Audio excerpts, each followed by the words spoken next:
Frances Power Cobbe fue una escritora y una activista británica del siglo XIX. Fue una sufragista y también fue una activista contra la vivisección, o sea, contra el uso de animales vivos para experimentar. En esa época se estaban desarrollando la fisiología experimental y la medicina experimental. Entonces se va dejando de lado el método observacional en la ciencia, que es el que Cobbe defendía que había que seguir utilizando, y se va cambiando por el método experimental. Y bueno, ella pensaba que la causa contra la vivisección era una causa esencialmente femenina, porque la mujer era moralmente superior al hombre y también porque la mujer tenía en común con los animales estar a merced de la brutalidad masculina. Entonces los animales estaban sometidos a la crueldad de los varones y las mujeres también a la crueldad y además a la lujuria. Terminar con lo que ella decía en resumen, la ley del más fuerte, porque decía que las leyes establecidas por los hombres lo que hacían era favorecer a los más fuertes y no se preocupaban de los débiles, entre ellos los animales. Ella lo que quería era que la mujer tuviera más derechos para influir más en la sociedad y de esa manera poder emprender una reforma moral de la sociedad. Muchas veces estas dos causas, la causa contra la vivisección y el feminismo, no fueron fácilmente compatibles. El ejemplo más claro está en cuando las mujeres empezaron a llegar a la universidad y empezaron también a hacer vivisección. Y eso para Cobbe era lo peor que podía pasar, era una degradación moral, pero bueno, resulta que había otras feministas que sí que defendían que las mujeres tenían que llegar a la universidad en las mismas condiciones que los hombres, recibir exactamente la misma educación y hacer las mismas cosas, incluida la vivisección. Entonces ahí hubo un conflicto muy importante. Sí había unas feministas sufragistas que eran vegetarianas. Pues ellas decían que tratar con carne en la cocina iba en contra de la sensibilidad de las mujeres. Cocinar platos vegetarianos era una manera de intentar cambiar el mundo desde casa. O sea, que no hacía falta ser activista. Una ama de casa cocinando platos vegetarianos ya podía hacer algo para mejorar el mundo.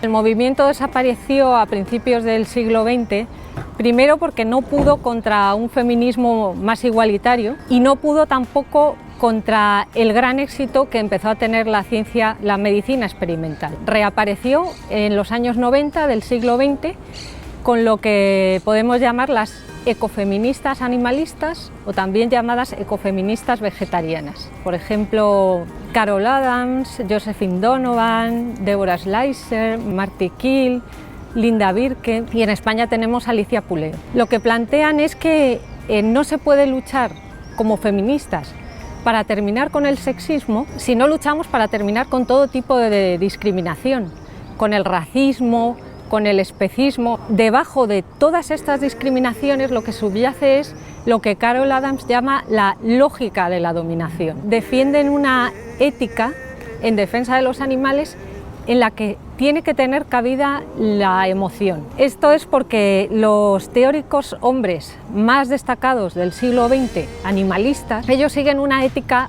que llaman racionalista, porque dicen que las emociones son algo subjetivo, son algo arbitrario, podríamos decir.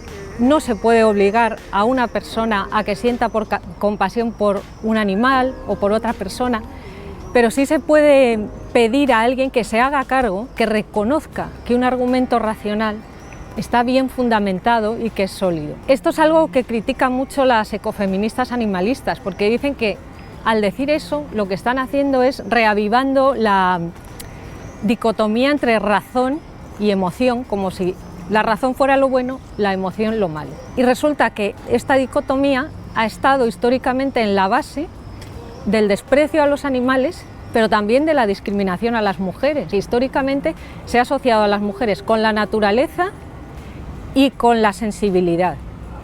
Y se les ha negado en muchos casos la racionalidad. Entonces ellas proponen una ética distinta, una ética que además no esté basada en principios universales, como alternativa a la ética racionalista. Ellas proponen lo que llaman la ética del cuidado de los animales, una ética contextual y que tiene en cuenta las emociones, y además es una ética que ellas dicen que tiene que estar politizada. Ellas ya son muy críticas con el sistema económico capitalista.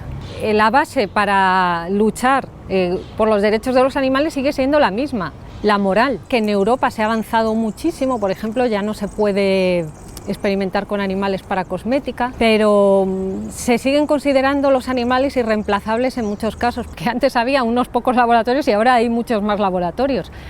Pero sí ha mejorado la sensibilidad respecto a ese tema, sí que se ha avanzado en ese sentido y creo que se va a seguir avanzando.